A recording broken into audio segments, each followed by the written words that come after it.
Bismillahirrahmanirrahim. Assalamualaikum warahmatullahi wabarakatuh. Salam sejahtera untuk kita semua. Senang berjumpa dengan Bapak Ibu sekalian, teman-teman sekalian, para sahabat-sahabat tercinta, pemerhati mata kuliah hukum dan kesejahteraan sosial. Saya Heru Susetyo, PhD selaku koordinator mata kuliah hukum dan kesejahteraan sosial di Fakultas Hukum UI. Senang berjumpa dengan Anda kembali. Untuk pertemuan kali ini kita akan bicara masalah advokasi sosial dalam Undang-Undang Nomor 11 Tahun 2009 tentang kesejahteraan sosial. Kenapa ini menjadi penting, teman-teman sekalian? Karena advokasi bagian yang tak terpisahkan ya dari dari suatu program-program kesejahteraan sosial. Karena advokasi sifatnya ada unsur pembelaan. Membela orang-orang yang terzolimi, mengalami diskriminasi, orang-orang yang terpinggirkan, termarginalkan, tersubordinasikan, dan tergilas dari kehidupan. Makanya perlu ada orang-orang yang mengambil peran untuk mengadvokasi mereka. Dalam Undang-Undang Nomor 11 Tahun 2009 tentang kesejahteraan sosial, Pasal 6 menyebutkan penyelenggaraan kesejahteraan sosial meliputi rehabilitasi sosial, kemudian jaminan sosial, pemberdayaan sosial, dan perlindungan sosial. Saya ulangi, penyelenggaraan suatu kesejahteraan sosial meliputi rehabilitasi sosial, kemudian jaminan sosial, pemberdayaan sosial, dan perlindungan sosial. Dan dalam suatu perlindungan sosial itu ada bantuan sosial, bantuan hukum, dan advokasi sosial. Jadi advokasi sosial sudah masuk dalam ranah perlindungan sosial. Karena dalam perlindungan sosial itu ada bantuan sosial, bantuan hukum, dan advokasi sosial. Sahabat-sahabat tercinta, pada pasal 14 tentang Undang-Undang 11 tahun 2009 tentang kesejahteraan sosial disebutkan tentang bagian perlindungan sosial adalah dimaksudkan untuk mencegah dan menangani resiko dari guncangan dan kerentanan sosial seseorang, keluarga, kelompok, dan atau masyarakat agar kelangsungan hidupnya dapat dipenuhi sesuai dengan kebutuhan dasar minimal. Jadi, untuk mencegah dan menangani resiko dan dari guncangan dan kerentanan sosial seseorang, keluarga, kelompok, dan atau masyarakat agar kelangsungan hidupnya dapat dipenuhi sesuai dengan kebutuhan dasar minimalnya. Sehingga disebutkan secara lebih spesifik pada pasal 14 ayat 2 adalah perlindungan sosial sebagaimana dimaksudkan pada ayat 1 dilaksanakan melalui bantuan sosial yang pertama, yang kedua adalah advokasi sosial, dan yang ketiga adalah bantuan hukum. Jadi dibedakan antara bantuan sosial, kemudian advokasi sosial, dan juga bantuan hukum. Kemudian dijelaskan lebih lanjut pada pasal 16 Undang-Undang Nomor 11 Tahun 2009 bahwa suatu advokasi sosial adalah dimaksudkan untuk melindungi dan membela seseorang, keluarga, kelompok, dan atau masyarakat yang dilanggar haknya. Jadi dimaksudkan untuk melindungi dan membela seseorang, keluarga, kelompok, dan atau masyarakat yang dilanggar haknya. Kemudian pada ayat 2-nya, suatu advokasi sosial sebagaimana dimaksud pada ayat 2 diberikan dalam bentuk penyadaran hak dan kewajiban, pembelaan, dan pemenuhan hak. Jadi diberikan dalam bentuk penyadaran hak dan kewajiban, pembelaan, dan juga pemenuhan hak. Kemudian pada pasal 17 Undang-Undang yang sama menyebutkan bahwa bantuan hukum diselenggarakan untuk mewakili kepentingan warga negara yang menghadapi masalah hukum dalam pembelaan atas hak baik di dalam maupun di luar pengadilan.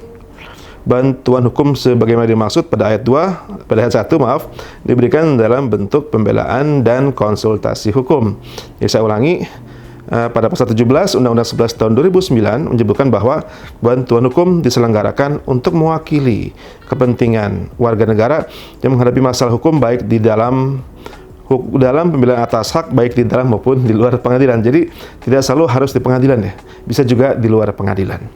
Di kepolisian misalnya, di kejaksaan, atau di tempat-tempat publik maupun tempat-tempat privat lainnya selama tidak melanggar hukum dan diatur oleh Kitab Undang-Undang Hukum Acara, baik pidana ataupun perdata, terutama pidana ya.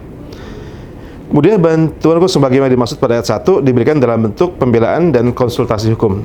Nah, ketika kita bicara masalah pembelaan, kita bicara masalah advokasi. Karena pembelaan itu identik dengan advokasi. Jadi kata advocate dalam bahasa Inggris artinya to defend, to advocate, untuk membela. Jadi teman-teman sekalian yang saya cintai, para pemerhati masalah kuliah hukum dan kesejahteraan sosial, ide awal advokasi adalah Advokasi adalah apa yang dilaksanakan para advokat atau para lawyers. Advokasi is what lawyers do. Ide advokasi itu terkait dengan praktek hukum yang aktual yang berdampak kepada para mahasiswa fakultas hukum. Jadi sehingga awalnya suatu keterampilan lawyering, keterampilan advokat, keterampilan pembelaan. Ide awalnya begitu. Lama-kelamaan advokasi pun mengenal ranah namanya advokasi sosial. Tidak lagi advokasi hukum. Sekarang ada istilah advokasi sosial. Jadi secara sederhana, advokasi adalah to advocate alias untuk membela, untuk mewakili atau merepresentasikan kepentingan orang-orang lain untuk memperjuangkan hak-hak tertentu alias specific human rights, specific rights. Membela, memajukan, mengemukakan, menciptakan, sampai merubah. Jadi advokasi itu bisa sifatnya membela, kemudian memajukan, mempromot, lalu mengemukakan, menyampaikan. Karena tidak semua orang bisa menyampaikan keprihatinannya, menyampaikan nasibnya, menyampaikan harapan-harapannya, menyampaikan nasib ketertinggalan ataupun penderitaannya. Maka perlu ada orang yang menyampaikan, bisa mewakili mereka untuk bisa mengemukakan penderitaan mereka, harapan mereka, ketidakadilan yang mereka miliki, dan sebagainya. Juga advokasi bisa berupa untuk create alias menciptakan. Advokasi bisa menciptakan alias creating, menciptakan, juga merubah alias change. Menciptakan, create, dan merubah alias change. Jadi nggak sekedar membela, tapi juga menciptakan situasi yang lebih adil misalnya, atau menciptakan harapan-harapan yang lebih baik. Termasuk juga adalah merubah dari kondisi yang buruk menuju kondisi yang bagus, alias dia ada defend, promote, represent, create, and change. Itu harapan yang terkandung dalam suatu advokasi.